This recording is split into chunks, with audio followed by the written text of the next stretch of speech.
Visą laiką moteris, kai įsigyja drabužį, tą švarką, aš visą laiką palinkiu to, kad jos sukurtų tam tikrą reikšmę tam švarkui. Ar tai gali būti, nežinau, kažkoks moto, ar kad savo palinkėjimas, ar kažkoks nuopelno pasididžiavimas ar kažkaip, bet prieš dedantis tegul sukuria kažkokią tai gražią vertę ir tada, kad tas švarkas atneštų dar geresnių pokyčių gyvenime. Supratau. Tai tarsi toksai bendras virsmas gaunasi. Emociniai mainai tokie gaunasi, ar ne? Jo, aš labai noriu, kad tai būtų toksai prasmingas dalykas, nes aš kuriu iš senų švarkų. Kodėl aš tai darau? Dėl to, kad man yra svarbu sentimentinė prasmė. Aš, pavyzdžiui, irgi šneku apie tai, kad gali tas įnešti pas mane ir seną savo senelio, tėčio, mamos, močiutę švarką, kurį aš perkursiu ir tai bus dar didesnė reikšmė, nes tu nešioji tai, kas buvo anksčiau, galbūt turėjai gerą ryšį su juo ir tau yra skaudu, tarkim, kažkokia netektis ar dar kažkas.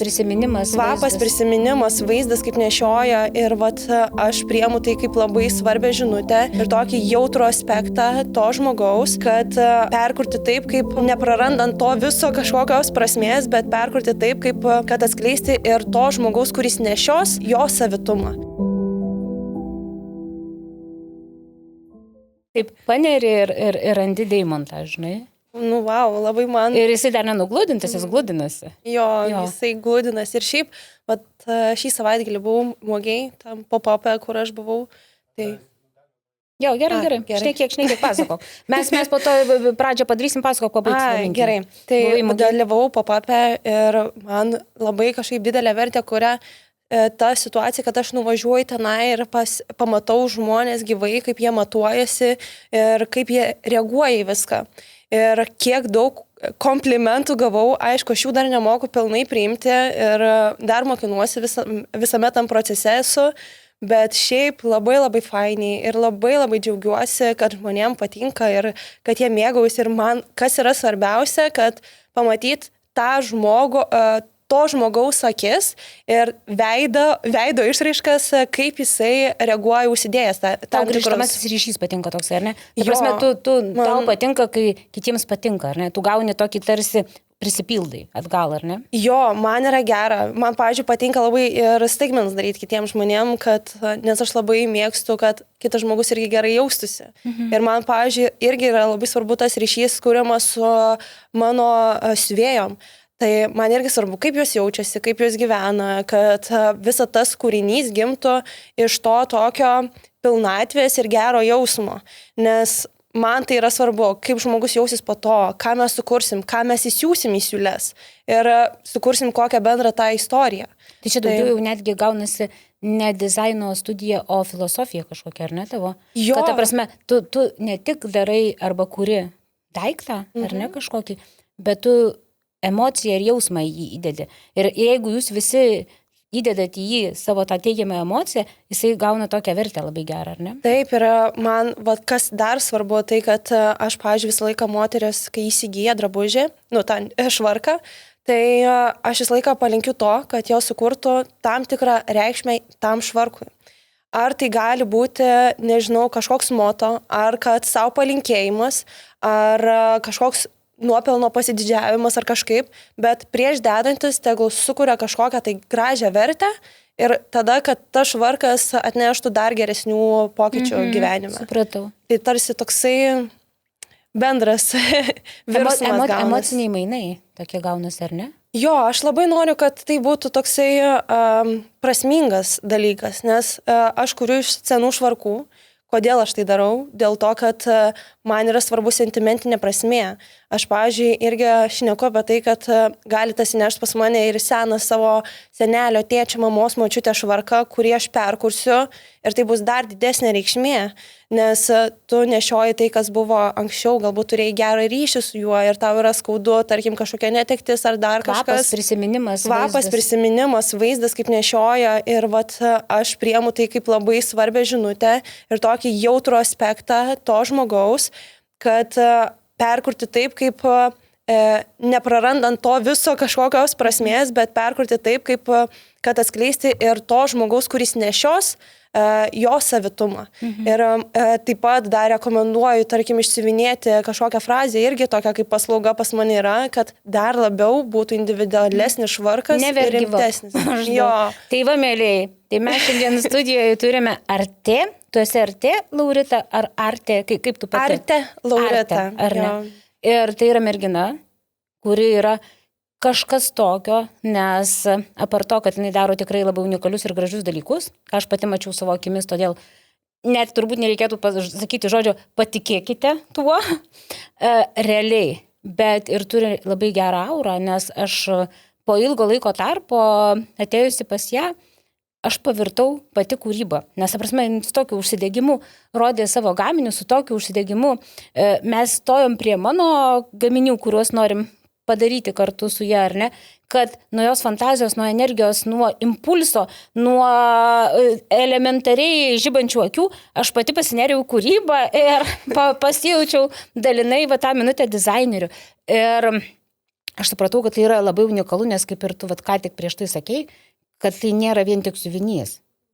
Ir kad tai nėra vien tik tai gaminys tam, kad atiduoti klientui ir patenkinti jo norą, bet tu jį įdedi ne tik savo dūšią, bet dar ir siela to, kieno tą gaminį jisai atneša, ar ne? Tu išsaugai ir pridedi dar daugiau emocijų, kad jisai keliautų per gyvenimą toliau ir galbūt dar po kažkelinto dešimtmečio atsirastų dar viena Arte Laurita, kuri vėl tą kūrinį perdarys ir taip mes turėsim, kaip, tarkim, kažkokiose šeimose, ar ne, būna perduodami žiedai, tai va čia bus perduodamas kažkoks kūrinys, kuris primins mamas, tėtę, senelį, ar tave patį kažkokiam įvykį ir po to tu pasikeitė. Tai todėl man gal ir būtų toks pirmas pas tave klausimas, kodėl švarkai?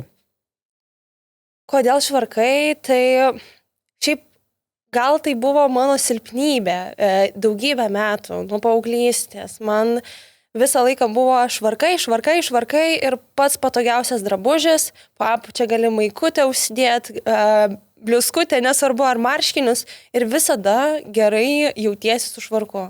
Ir nežinau, ir šiaip jisai yra pats sudėtingiausias struktūrinis kūrinys siuvime, dėl to, kad jisai labai sudėtinga jį pasiūti.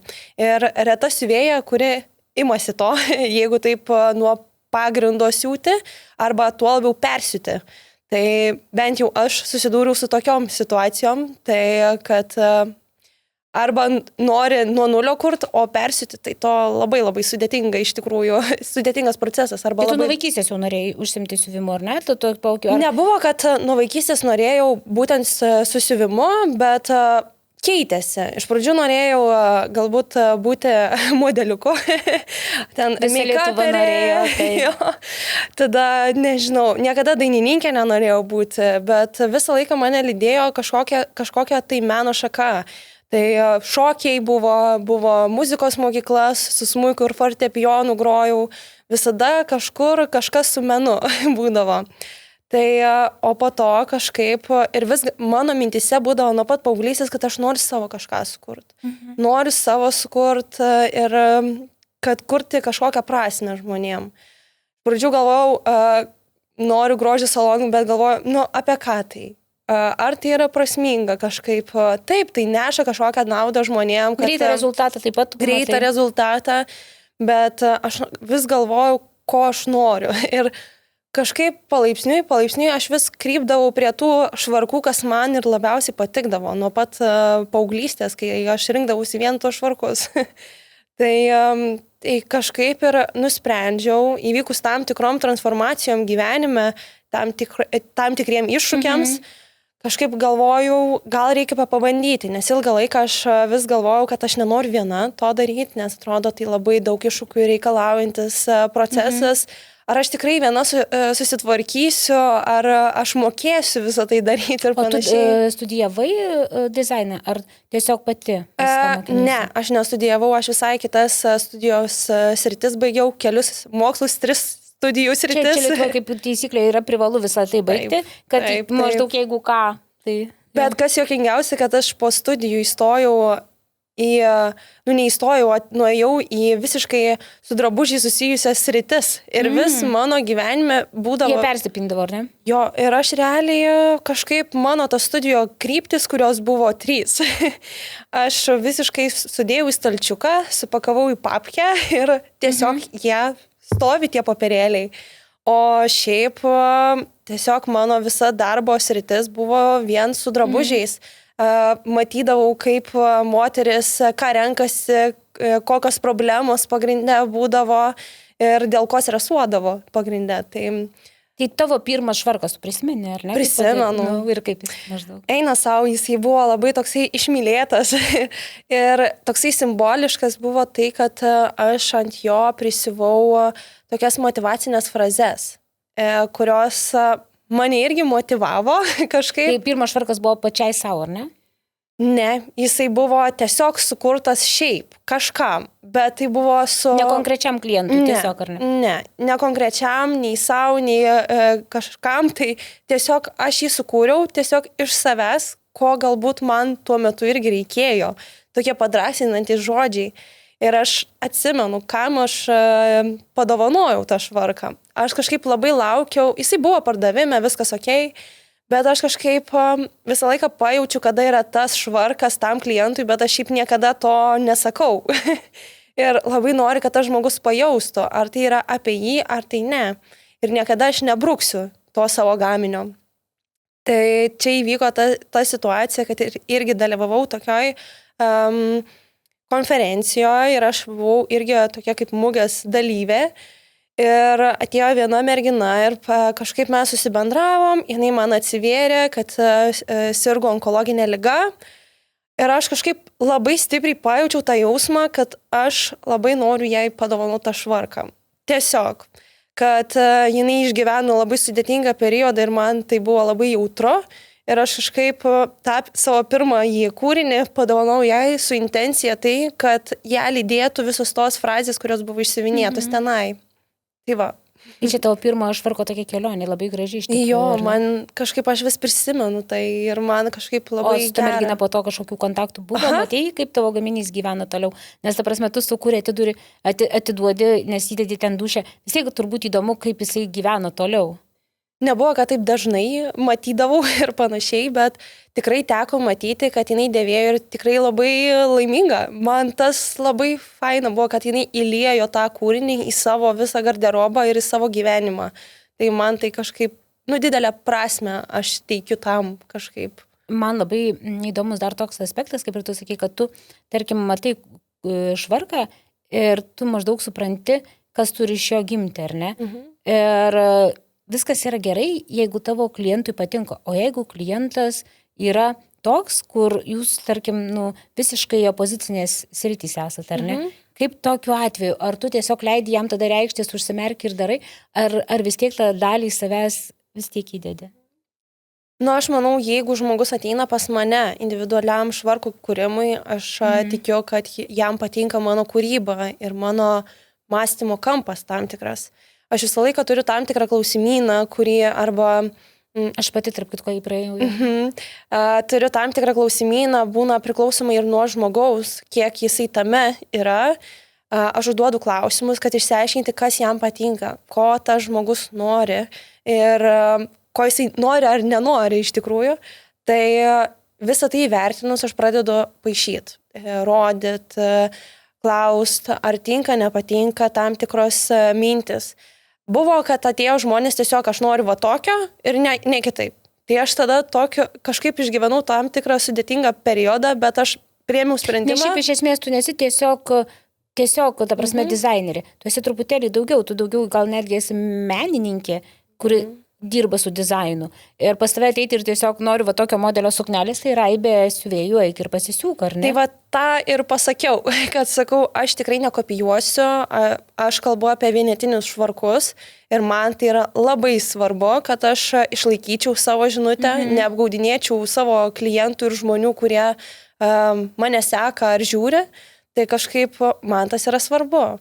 Tai dėl to kažkaip copy-paste aš nedarysiu. Aš noriu kažką kitokio įdėti, įterpt, kad sukurt kažką kitokio.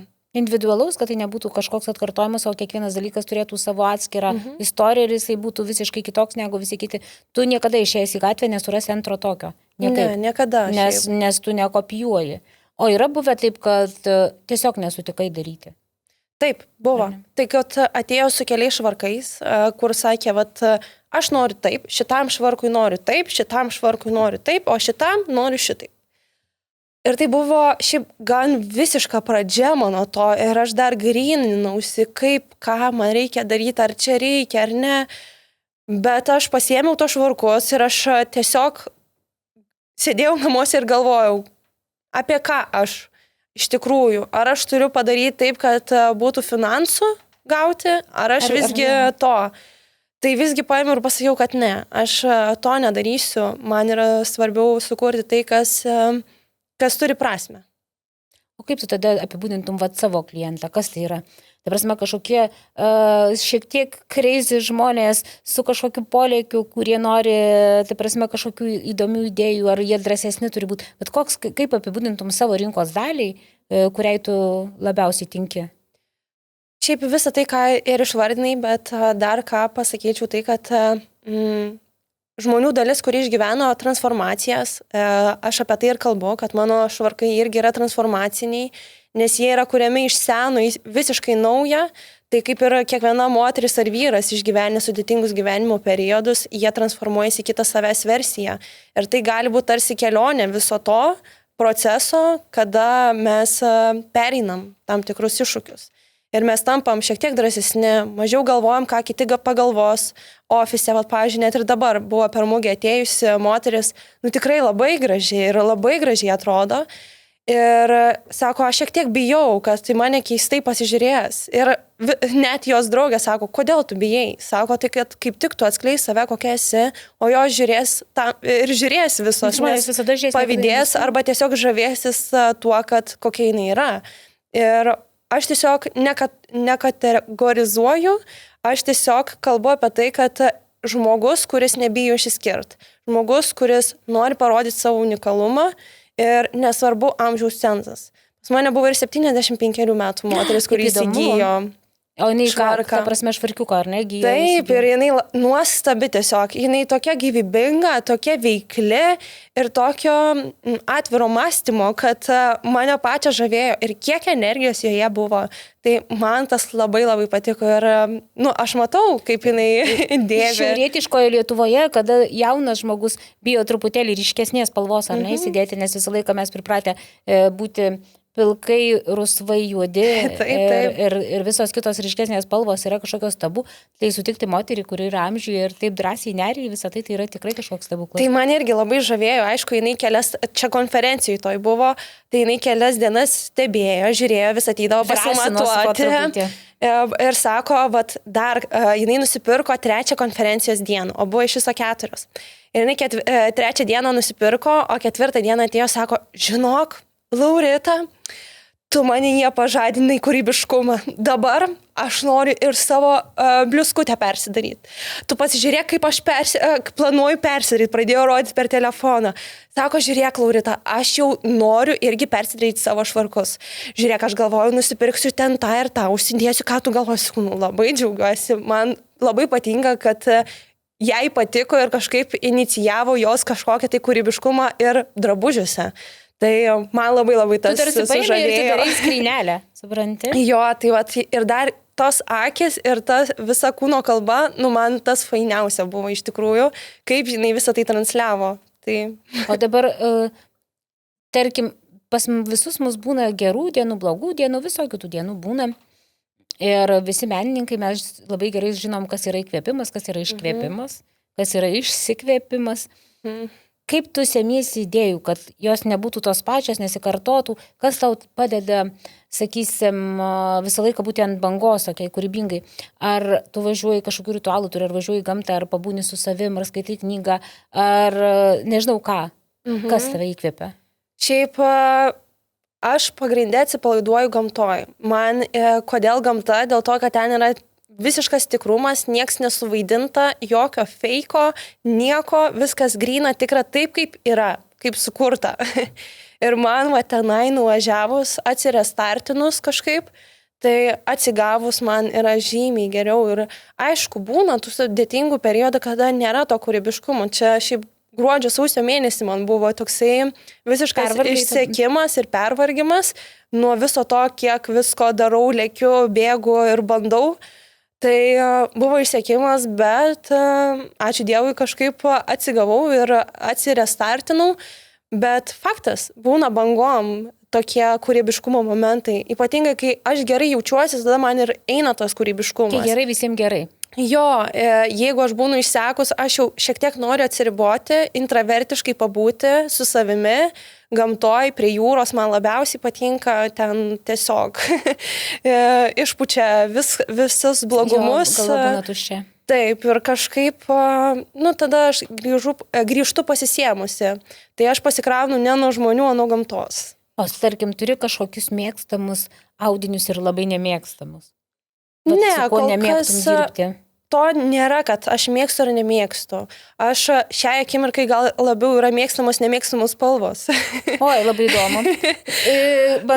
Bandysiu atspėti, raudona ne? Taip, visiškai taip. Aš raudonos labai nemėgstu ir šiaip žalios nemėgstu, bet žalios kodėl nemėgstu? Dėl to, kad aš turėjau žalį į savo periodą, kad visą laiką žaliai rengiausi. Persisotinau, taip, bet raudonos šiaip jau ilgą laiką aš jos nemėgstu. Agresyvumo gal joje daug, o gal tiesiog kažkokios asociacijos tau nuo vaikystės galimai irgi gali būti? Galbūt jo, kad tas tokia agresija ir ryškumas, kad dėmesio pritraukti, tas kažkaip. Aš galvoju, kad subtiliai galima. Tai aišku, kitiem raudona labai patinka, tai vienai klientai su raudonais dirželiais padariau, tikrai ir toks languotas audinys buvo. Aš daug taip darai ir taip rankos dreba, nes nenoriu. Ne, kartais būna, aš net pati pasiūlau, kad tai moteriai net pati pasiūliau, nes aš mačiau, kokia jinai yra ir kad kas jai patinka ir kas yra pagal ją. Ir aš, pavyzdžiui, labai nenoriu primest savo mėgstu, nemėgstu. Aš labai noriu atskleisti ją. Aš pasakysiu, ką aš galvoju, kur čia mes galim dadėti ir panašiai, bet jeigu, tai moteriai aš pati pasiūliau languotas raudonį raištelį, nes aš tiesiog mačiau ją. Tiesiog mačiau. Bet ar aš pati užsidėčiau? Tikrai ne. Raudonos visiškai ne. Ir raudonų lūpų aš nematau ant savęs. Ant kitų man labai gražu pasižiūrėti ir paryškina ir wow, kaip gražiai atrodo. Bet ant savęs tai kažkaip ne. Asmenybės skirtingos ir skirtingi tie visi pomėgiai. Kodėl būtent dėvėtas? Dėl to pačio jausmo mes jau kiek kalbėjome, yra temeracijos, bet kita vertus, juk būtų galbūt paprasčiau kažkokį daiktą nusipirkti medžiagą ir sukurti tarsi iš naujo. Tame irgi savo filosofija yra, ar ne? Kai tu paimi tiesiog audinį, kurį nuaudė kažkas kažkur ir iš jo padarai kažkokį stebuklą. Tai labai man įdomu tavo tas požiūris į būtent dėvėtus daiktus, nes netgi aš pati su tavim susidūrusi, žinau labai gerai, kad tu netgi detalės norėtum dėti ne naujas, nepirkti, bet kiek galima panaudoti iš tų, kurios jau buvo naudotos. Bet ta tavo filosofija, kaip jinai pas tave atsirado, kaip jinai gimė ir iš kur jinai pas tave aplamai atsirado? Tiesiog man kažkaip gimė, tai nebuvo kažkokia masinė mintis, nes tikrai dabar vis populiarėja ta tvari mada.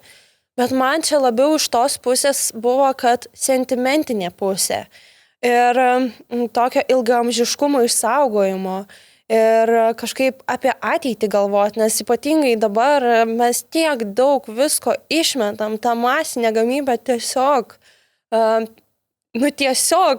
veržiasi per kraštus. Aš, pavyzdžiui, net ir gruodžio mėnesį dariau tokią akciją, kad aš tiesiog jokių reklamų nieko net nesirodau internete, Instagrame, savo puslapyje, tam, kad neprisidėt prie visų tos masinės gamybos. Bet kaip tada verslą tu gali suvaldyti? Nes tavęs nėra internete, tavęs nėra nieko. Aš dedu, bet jokios reklamos ten ar brukimo pirkit pas mane šitą, imkit, kur ten tiesiog masė tų reklamų kalėdinių laikotarpių, kad tik iš jų pirktų. Aš net to kažkaip nesirinkau daryti. Iš tikrųjų versle tai tas brukimas turi savo kainą, nes kuo tu daugiau bruki, tuo daugiau klientų nuperka. Tu kaip ir aukoji savo gerbuvį, sakysim, vien dėl to, kad palaikytum savo filosofiją. Tikrai taip ir mano, pavyzdžiui, Instagramo visas tas įsitraukimo skaičius pas mane 4 kartus sumažėjo. Ir taip, tai iš vienos dalies buvo tai, kad aš aukoju tame, bet, aš nežinau, aš nuo vaikystės man mama labai įdėgė vertybinių pagrindą stiprų ir man yra labai svarbu to laikytis, to vertybinio pagrindo, kad nesivaikyt kažko, ko kiti bruka ir ten konkuruoti tarp visų tų, kad pamatytų visgi mano ir mano būtent nupirktų. Aš palauksiu, jūs galit rodyti... Tu konkuruosi kokybę ir savo stiliumi, ar ne? Aš tiesiog galvoju, aš visą laiką taip galvoju, jeigu žmogus norės, vertins ir mąstys sąmoningai, tada jis ateis pats pas mane, net nebrukant. Dar kitas yra toks labai geras dalykas pas tave, kad pas tave klientas sugrįž. Nes tavo kurti švarkai, jie yra unikalūs ne tik išvaizda ir ne tik tuo dvasiniu lygmeniu, kuriuo kalbėjom, bet ir kokybė, ar ne? Ir tai turbūt ir ką tu dabar pasakei, tai turbūt verta susimastyti daugeliu, kad nebūtina 55 kartus įkelti į stories savo gaminį tam, kad jį pastebėtų, bet tu gali daryti tą atkuriamą ryšį su klientu. Nes vienas klientas, jisai bus patenkintas, jisai grįž pas tave, tą klientą pamatys draugė, jį bus labai pavydė ir norės irgi tokį patį turėti, aš juokauju, aišku.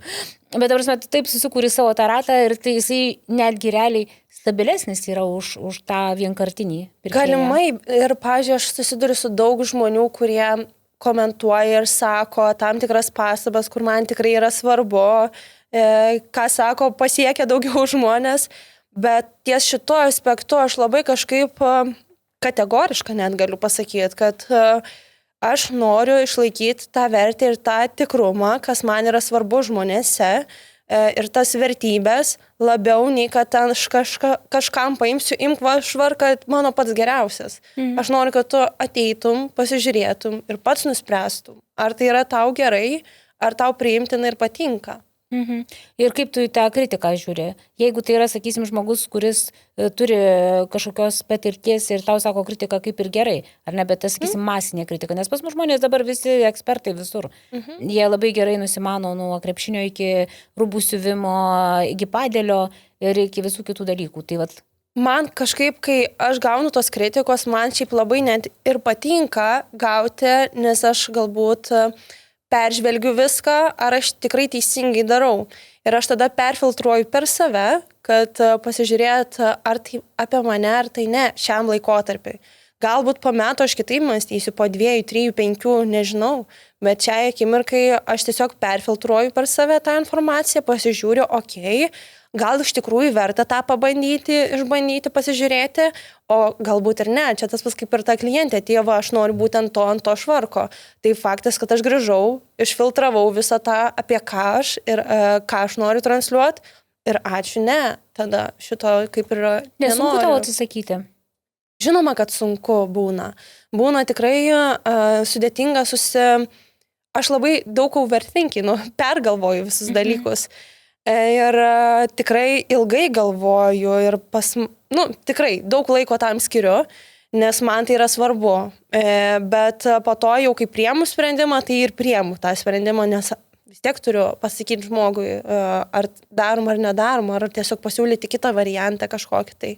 Dabar tavo kūryba nesibaigia ties švarkais, kiek aš žinau, kad tu dar ir tokius rengi kaip ir mokymus, ar ne, kas irgi labai unikalu ir labai įdomu, kad pas tave gali susirinkti moterys merginos, ar ne, ir vaikinai. Ir tu juos kaip ir mokini, ar ne, kad jie galėtų patys savo rūbą perdaryti, ar ne? Taip, kadangi aš labai noriu sumažinti masinės gamybos ir išryškinti tą individualumą, dėl to sugalvojau kurti workshopus.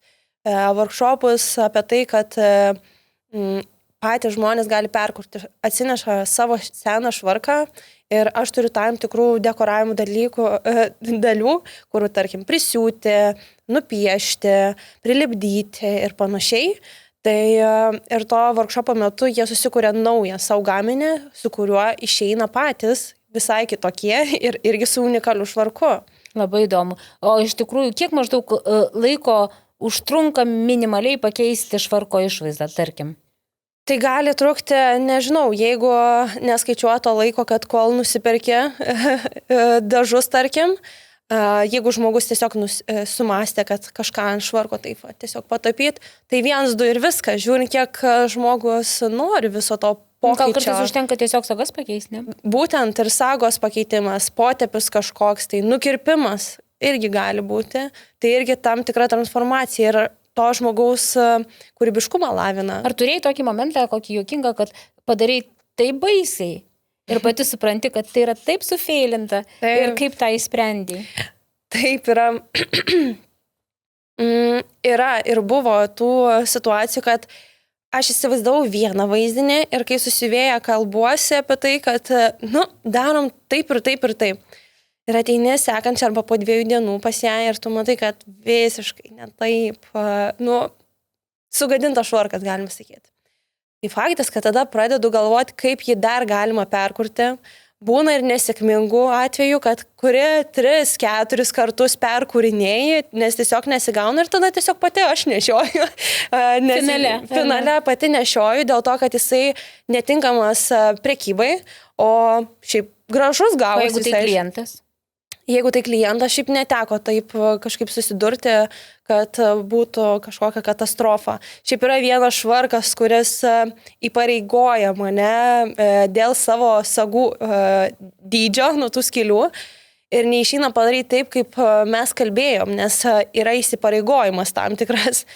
Ir suku galvą, kad bandyti kiek įmanoma padaryti taip, kaip mes aptarėm ir ko klientė irgi norėjo, kad tą bendrą kompromisą. Tai tikrai yra sudėtinga, tikrai reikalauja daug laiko ir pastangų. Ir, gal tu netgi dabar prie šito pačio pasakyk, kad tos, kurios ateityje pas tave ruošiasi ateiti, kiek tai užtrunka, kad jos negalvotų, kad, oi, dievai, man už 2 dienų kažkokia proga, aš noriu pasipuošti ir aš nueisiu pas Artė Lauritą ir Laurita man sutvarkys. Tai nėra taip paprasta turbūt, ar ne? Žinoma, kad tai nėra paprasta, tai tikrai užtrunka laiko, nes pas mane būna ir eilė, kurioje irgi tiem individualiem švarkam, ar aš, pavyzdžiui, mugėj ruošiuosi ir man reikalinga, tai čia yra tam tikra eilė, kada aš prieinu prie to gaminio kūrimo ir aš tada prasideda visas tas procesas. Bet faktas būna, kad žiūrint koks modelis švarko, tai kartais reikia ir primatavimų kelių, ne 1 ir ne 2. Bet pagrinde pas mane užtenka 1-2 primatavimų ir bent kol kas. Ir viskas galimai dėl to, tiesiog... kad tu labai pradžioj labai daug informacijos pasiėmė, ar ne? Galimai taip, šiaip kiek įmanoma daugiau, bet, pavyzdžiui, aišku, kiekvienas švarkas ir kiekvienas žmogus atėjęs su skirtingais savo poreikiais. Tai vienas daugiau nori, kitas mažiau nori ir nuo to kūrinio sunkumo, sukūrimo priklauso ir tas laikas. Tai kiek maždaug preliminariai, sakysim, iki kiek turėtų žmogus suvokti, kiek laiko užtruktų tas švarkelio jo padarimas? Čia skaičiuojam nuo susitikimo pirmos dienos, kur aš tada, tai 2-3 savaitės, kartais net mėnų užtrunka. Taip, bet mes turim visą laiką galvoti truputėlį į priekį, tai nėra 1-2-3 ir tai nėra, kad įsiuvo Laurita naktį 3 sagutes ir prisiuvo juosteles ir jūs jau dabar gražiai atrodot, nes pas mus žmonės truputėlį neskaičiuoja kitų laiko. Tai, būtent ir pas mane nėra tai, kad aš tiesiog padekoruoju. Pas mane yra pilnas persiuvimas švarko, kuris tikrai daug laiko reikalauja. Išardyti, prisiūt, persiūt, nukirpti ir panašiai. Tai nėra dekoravimas, tai persiuvimas. Ir tai labai irgi svarbu dar būtų paminėti kainos balansas, ar ne? Tai kadangi tu tą švarką, netgi galima būtų pasakyti, rekonstruoji, ar ne? Tarsi senas pastatas ir rekonstrukcija įvykdyta. Tai yra netgi ir sutvirtinė, jeigu tai, kas jau yra išplaukę, ar ne, iš siūlių ir visa kita. Pamušalų pakeitimas, tikrai ne vieną keitėm pamušalą tam, kad jį pilnai atnaujinti, nes pirminis šitas švarko audinys yra tikrai geras, o pamušalas tikrai labai stipriai nusidėvėjęs ar suplyšęs. Tai irgi yra pakeitimas viso to, sagų keitimas. Tai čia daug dalykų susideda. Labai iš to švarko man gražios tavo rankovės. Ačiū. Nes čia yra toks tavo savotiškas stilius. Ir dabar, kai pamatau per kažkokius podcastus, moteris, kurios vilki tavo švarkelius, ir jeigu yra prasegamos rankovės, tai man visą laiką Artė Laurita jau čia absoliučiai. Tai ta dalis, grįžkim prie kainos, tai ir kaina yra kaip dizaino padaryto, o ne tiesiog prisiūtos sagytės. Tai prasme, maždaug apie kainų rėžius, ar Rėžius ne? kažkokius, aha. Tai tarkim, jeigu tai yra individualus švarko kūrimas, tai kaina nuo 200 €, tai priklauso koks sudėtingumas, kiek audinių bus kitų naudojama. Tai, O nunešiojimas švarko turi esmės kainoje, tarkim, ar ne? Jeigu senesnis, sakysim, senelio atnešti švarką, labiau nunešiota, jis bus brangiau padaryti ar ne? Tai visą laiką mes aptariam pačioj pradžiai, kad būtų tinkamas persiuvimui, nes faktas, kad ir nešu ir į valyklą ir irgi jau žinau tam tikrus niuansus, kurių neims daryti. Tai tikrai įsivertinu ir pati ir pasižiūriu ir paklausiu, ar tikrai jūs norite to, gal turit kažkokį kitą, nes dažniausiai turiu, kiek susidūriu, tai aš turiu 5 švarkus ten senelio, tai aš pasirinkau šitą kol kas ir panašiai, bet dar turiu 4 dar blogesnius. Jo, arba ir šiaip, pavyzdžiui, pačios kažkaip iki šiol pačios atsirenka tikrai neblogos būklės švarkus, kuriuos galima tikrai atrestauruoti ir prikelti naujam gyvenimui. Tai jos gyvenimui. Tai ta prasme nėra esmės pagal senatvę vertinti. Ne, tai nėra. Tai vienas gali greičiau nusidėvėti, pavyzdžiui, irti. O Smetonos laikų švarkai buvo stipriau susiūti, ar įdomu dabar nupirkti Zaroje yra geresnė? Faktas, kad anksčiau buvo geresnės kokybės ir patys audiniai, ir tas susivimas visai kitoks, ir pamušalo prisivimas buvo, tikrai... Visai kitoks, ar ne? Jo, toksai su kanteliu net, tikrai labai prabangiai atrodydavo ir tai dėdavo tikrai daug prasmės tame. Tai tikrai turi savo istoriją ir turi savo... Todėl labai verta. Ar ne? Tai tikrai verta pasikuisti tuose senuose. Palyginus to, kokios kainos būdavo, dabar yra Zaroj, negalėjau sakyti, ne? Ne, viskas gerai. Tarkim, Zaroj, tai tikrai galima atrasti žymiai geresnį švarką, vilnonį, struktūrinį toks audinys, kur net jaučiasi. Aš manau, kad tais laikais dar buvo ir tokia filosofija, kad siūdavosi ne kiekvienas galėjo sau leisti. Ir tie, kurie siūdavosi... Ir ten rankom siūdavo dažniausiai. Tai tas ir turi irgi didelę reikšmę, kad, o dabar ant mašinų, ten masinės gamybos, kur daug ir gali būti brokų išlindusių siūlių ar ten dar kažko. O kaip tu pati su masinė gamyba? Tu pati turi daug rūbų ar stengiasi minimalizuotis? Aš stengiuosi kiek įmanoma minimalizuotis, kad būtų pagrindiniai kažkokie, tai pavyzdžiui, jeigu aš kažką nusipirku, tai po kiek laiko aš būna, kad ir parduodu tam tikrose platformose, kad arba atiduodu žmonėm, tai pas mane yra šitokia. Tai prasme, tu nori, kad tas rūbas gyventų toliau, ar ne? Taip, aš esu užauk sutikusi tokią nuomonę, kas man labai buvo keista ir tarp kitko Lietuvoje, ne Amerikoje, keletą moterų man yra sakę, kad joms labai gaila atiduoti savo daiktą. Tai tarsi kažkoks atidavimas savo energijos, vienas sako, aš bijau, mane nužiūrės. Suprantate, ta prasme, tas daiktas tarsi prisipildo tavo energijos ir tu tos energijos nenori bet kam atiduoti, ar ne? Tai yra tam tikri ritualai, kur gali irgi tą patį padaryti išvalymą. Tai tikrai ChatGPT galės patarti, yra tikrai tokių išsismilkyti, ar ten išskalbti ir išsmilkyti ir tada galima išsivalyti. Tai aš žinau, tokių moterų tikrai yra, kurios bijo, bet aš, pavyzdžiui, ir anksčiau irgi turėjau tam tikrą nuomonę į padėvėtas parduotuves, kad aš galvoju, oi, tai čia yra numirėlių drabužiai.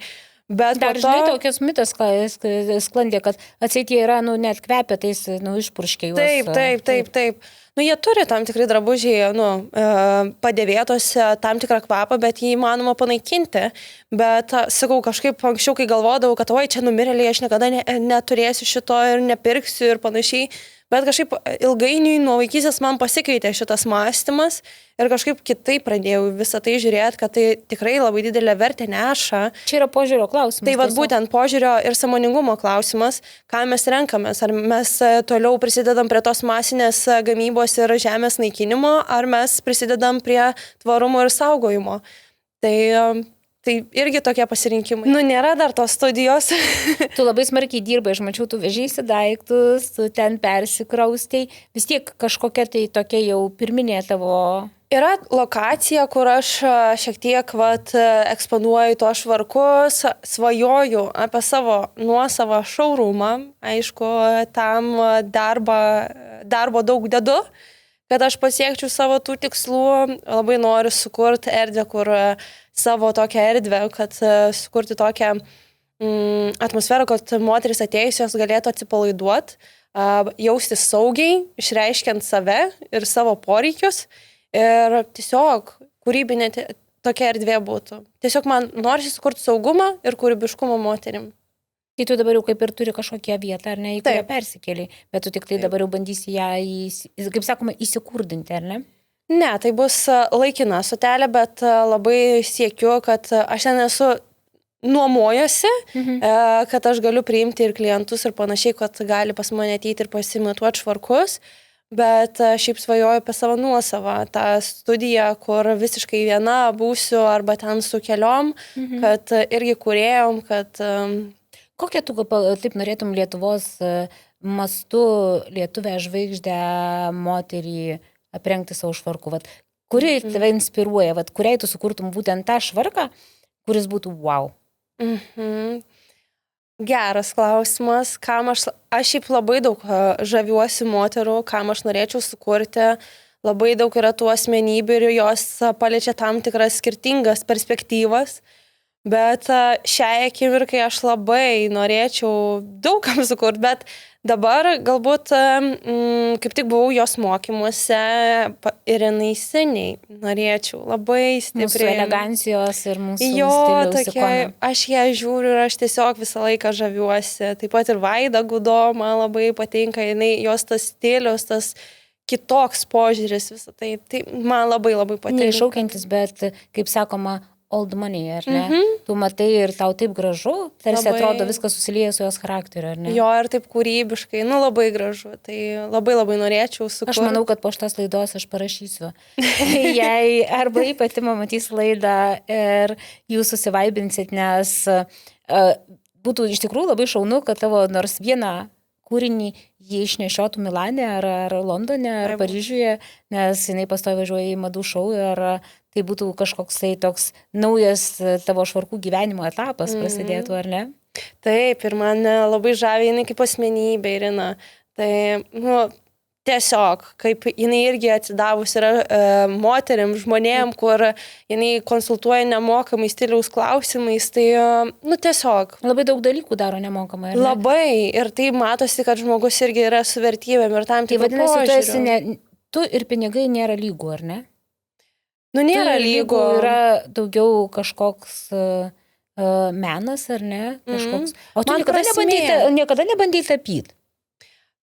Taip. Nes man tu kvėpi aliejiniais dažais, supranti. Aš piešiu, bet ir ypatingai pradinėse mokyklose labai mano mokytoja matė mano šitą gebėjimą ir mamai visą laiką sakydavo, kad vesti galbūt patapyti ir panašiai, nes aš labai gražiai liedavau viską. Po to kažkaip apleidau visą tai ir vėl sugrįžau prie paveikslo tapimo. Man kartais užeina tokie momentai, kad aš noriu papiešti ir tiesiog piešti iš savęs. Tokius abstraktus, ne tai, kad kažkas konkrečiai, bet tiesiog tapyti, piešti. Tai yra tavo dalis atsipalaidavimo, ar tai yra tiesiog išsikrovimas, ar tai yra pasikrovimas? Tai labiau ir saviriškos dar kita forma ir išsiliejimas tam tikrą prasme. Tikrai yra. Tiesiog ką aš jaučiu tą akimirką, aš tą ir noriu tas spalvas rinktis. Ir aš kažkaip po to labai noriu pažiūrėti, po kiek laiko, kaip aš jaučiausi tuo metu. Aišku, kai labai blogai, aš tada einu į gamtą. Bet kai yra tas tokia, kad rami būsena, kur noriu šiek tiek ir atsipalaiduoti ir kažką pakurti ir tiesiog kažką kitokio, tada pasiemu teptuką. Ne veltui aš sakiau prieš tai, kai kalbėjomės abi dar su neįjungtom kamerom, kad tu tarsi tas deimantas, kur įbrendi į Baltijos jūrą ir įrandi ir jis dar nėra apšlifuotas, nes dėl ko ir paklausiau apie būtent tapybą, nes tave yra tiek gylio, kuris, aš manau, kad tu net vidurio dar nepasiekiai. Nes tai yra tik tavo kelio pradžia ir aš... Tikrai taip. Bet įdomu iš tavo perspektyvos, iš tavo matymų, kaip tu matai save po 5 metų. Aš matau tai, kad aš išlaikius tas pačias vertybės, galbūt dar kažkokių pridėjus, nes man tai yra, Arte Laurito yra vertybinis pagrindas, prasmė, sąmoningumas. Nematysim Arte Laurito siekiančios ir ta prasme... Aš tiesiog labai noriu, kad žmonės pajaustų ir galbūt aš labai noriu padėti žmonėm išryškinti juos ir padėti jiems transformacijos metu. Tai tas švarkas ir yra kaip transformacija, O po 5 metų aš tai labai noriu pasiekti ir užsienio rinkas, ir fashion show, ir savo studiją turėti. Bet vis tiek, svarbiausia yra žmonės, kurie yra aplinkui. Tai mes matysim tave mados infekcijoje. Aš labai noriu, aš parašiau, bandysiu, nes nečiurpas per kūną perėjo. Aš labai daug svajoju ir apie tai, kur aš noriu surengti savo asmeninius irgi. Gali pasidalinti truputėlį? Taip, buvo tiesiog man tokia, kaip aš vadinu, apšvaita. Aš, kadangi labai dievinu jūrą ir tą pušyną, tą tikrumą ir panašiai, tai aš labai svajoju prie Gintaro muziejaus. Ir aš jau mačiau, net mane nufilmavo. Mes ir pradėjom nuo jūros ir nuo deimanto. Jo, ir aš kažkaip ten Gintaro muziejus, taigi yra, tai va. Tai ir man net nufilmavo draugės, kad aš ten fantazuoju ir aš ten įsijautus ir jau net matau visus vaizdinius, kaip ten kas ir panašiai, kaip turi atrodyti. Net šiurpas eina per kūnus, aišku, aš labai norėčiau tai, bet klausimas ar įvyks. Aš labai tikiu ir labai to noriu tikėti. Bet tikrai noriu ir į Fashion Weeką. Aš manau, kad viskas tau pavyks, todėl kad pirmas dalykas, tu turi pakankamai drąsos, nes tai, ką tu dabar darai, tai yra labai drąsu. Tai netgi tiek drąsu, kad net tiek neatsiperka. Ir žiūrint iš pirmojo žvilgsnio, tarsi atrodai mergaitė, kuri įgyvendina savo svajonę, bet tu tai darai taip drąsiai ir taip užtikrinti ir taip kokybiškai, kad ta svajonė įgyvendinama. Ir aš manau, kad kuo toliau, tuo labiau žmonės pas tave eis, nes tu pritrauki ne tik savo kūrinių, ne tik savo kokybę, bet ir savo dar vidiniam savybėm, ar ne? Nes ar tikrai mes daug turim šiuo metu žmonių, kurie taip smarkiai gilintųsi ir taip smarkiai žiūrėtų vidinį pasaulį, ar ne? Ar taip daug turim kūrėjų, kurie koduoja savo gaminiuose žinutę, kurie perduoda kažkokį jausmą, kurie nenori tiesiog parduoti. Nes pastaruoju metu ir mūsų šitam pasaulyje, kuriame mes dabar gyvenam labai nesaugiam, aplinkui vyrauja tiesiog tuštybių mugė, pinigai ir kvailumas, ar ne? O tu esi absoliučiai atvirkščiai. Ir aš įsivaizduoju, kaip kartais tau turbūt nelengva. Nes nėra lengva gyventi pasaulyje ir matyti jį tavo akimis. Bet dėl to ir tu ir esi unikali. Dėl to ir turi tau pavykti. Dėl to ir manau, kad sulauksiu to momento, kai tu atvažiuosi pas mane į New Yorką ir aš tikrai tau atsistojusi paplosiu, kai tavo gaminiai praeis New Yorko madų savaitėje, ar ne?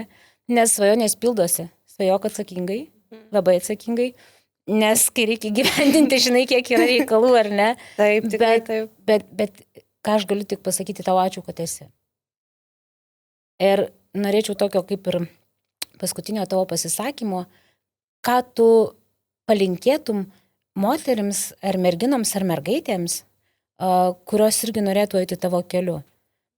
Ar tai labai lengva, ar tai sunku, ar tai verta, ar netgi nereikia galvoti apie vertę, o tiesiog daryti tai, ką nori? Kad ar tai yra labai sunku, taip, tai yra be galo sunku. Ar tai verta, manau, jeigu moteryje yra tai, kad jeigu jinai jaučia, kad tai yra jos, o ne kad vaikosi, kad aš čia turiu kažką įrodyti, tada tikrai verta daryti. Jeigu tai yra viduj atsakymas ir tas begalinis tikėjimas, kas pas mane yra, tas begalinis tikėjimas, ko aš gyvenime tiek nesu tikėjus kaip va šitų dalykų, to vidinių jausmų, tai aš labai palinkėčiau, kad darykit tai, ką jūs norite daryti ir ką jūs jaučiat. Ir manau, tai yra tinkamiausias kelias, kad jūs žydėtumėt ir atskleistumėt save visai kitom spalvom. Ir tada žmonės tiesiog dar labiau jumis žavėsis. Nereikia kažko vaikytis. Tiesiog eikit grini, tokie kokie esat ir parodykit kokie visam pasauliui. Visą tai. Ačiū tau labai, kad atėjai. Aš manau, kad turėjom tikrai gerą pokalbį. Ir tai yra tikrai ne pabaiga, nes tavo kelias tik prasideda ir mes matysime dabar tave daug kur. Matysim daug podcastų ir iš mano pusės aš linkiu tau nepamest šito, ką tu turi, ar ne.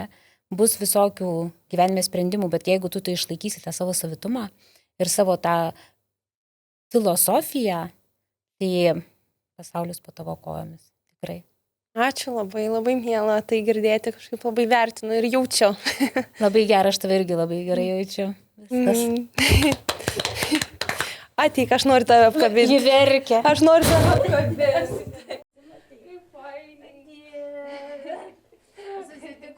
ryšio. Labai faina, labai dėkui, kad atėjai. Ačiū tau. Labai Jezu, kaip